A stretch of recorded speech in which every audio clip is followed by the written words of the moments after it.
QR coding is really just a high-tech tool used to make Arizona hiking safer.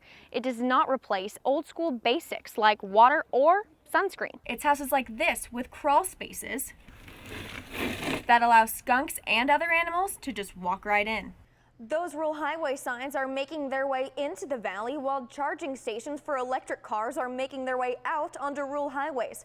I found these inexpensive plug-in stations are making it possible for electric cars to take you a lot further. On June 30th, all of Arizona mourned as reports about the fallen 19 members of the Granite Mountain Hotshot crew began to surface. Temporary memorials were put up throughout Yarnell and surrounding cities, but today the House Appropriation Committee passed the $500,000 budget 8-1 that will create a permanent memorial. Reporter Brittany Bade joins us live from downtown Phoenix. Brittany? Thanks, Clarissa. The lawmakers who sponsored SB 1062 are dealing with most of its backlash, but today the group that lobbied for the legislation is taking heat too. This protest about SB 1062 isn't taking place outside the Capitol. It's in front of the Center for Arizona Policy. What happened with 1062 is that the true culprits are not in the state legislature. If you follow the puppeteer strings, they lead to this building, and they lead to one person, and that is Kathy Herod. Herod is the president of that group, and Citizens for a Better Arizona want her to apologize for writing the controversial bill. I apologize for manipulating politics to pass SB 1062. We regret offending Arizona values and bringing shame to our state. When the protesters were not allowed into the building, Folks, they tried to shut it down. it's incompatible with Arizona values, and it's a danger to our communities. Cronkite News repeatedly tried contacting Herod's office for comment by phone and in person, but our phone calls were not returned and we were not allowed inside. Live in downtown Phoenix, Brittany Bade, Cronkite News. Cronkite News reporter Brittany Bade explains why independent voters are on the rise.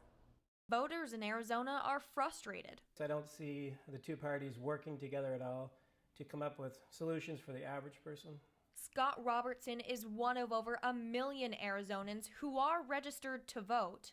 I voted Republican, I voted Democrat. But not with either of the state's major political parties. A growing frustration from both sides, Democrats and Republicans, that are changing their registration to independent. The number of registered independent voters in Arizona now stands at 1.12 million, passing the number of Democratic voters and nearing that of Republicans. I would suspect over the next 6 to 8 months that group of people will surpass the Republican enrollment in Arizona.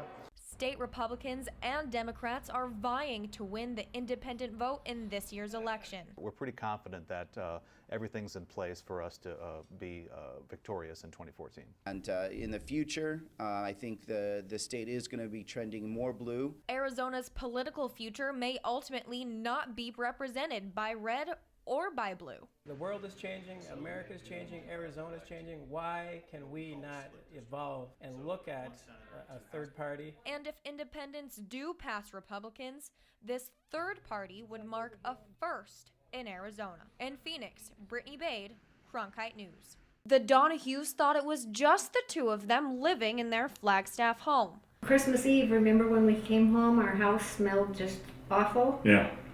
And it took a couple days for that to clear out. Then came a very close encounter. We faced off and I gave up. The Donahues knew several skunks had made themselves at home underneath their whole house. It's houses like this with crawl spaces that allow skunks and other animals to just walk right in. May have actually been 3 or 4 independent dens, so almost an apartment complex, if you want to think about it, of skunks under this house. What's even more unsettling is that these unwelcome guests can carry rabies, especially given Arizona's unseasonably warm weather. Once you get a warm winter, they move around a lot more, and in doing so, they increase the chance that they're going to contact other skunks. The Donahues hired a repairman to seal off the bottom of their home to protect themselves from skunks. I think he solved our problem. And now the Donahues feel safer, and their house smells better too.